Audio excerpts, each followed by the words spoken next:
কেবল inverter এটার কিভাবে programme change করতে হয়।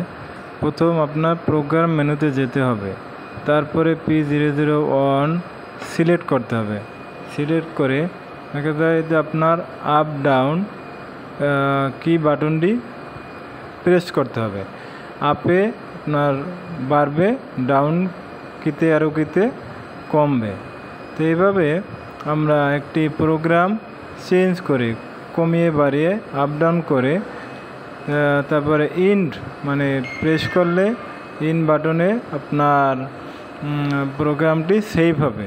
সেভ হওয়ার পরে ব্যাক মেনু থেকে প্রোগ্রাম মেনু থেকে বের হয়ে আসতে হবে। বের হয়ে আসলে আপনার প্রোগ্রামটি সেভ হবে। এরপর পাওয়ার বাটনটি অফ করে দিতে হবে।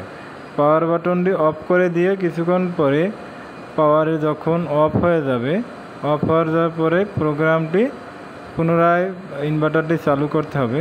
চালু করলে ওই প্রোগ্রামটি চালু হয়ে যাবে এবং আপনার পরে এটি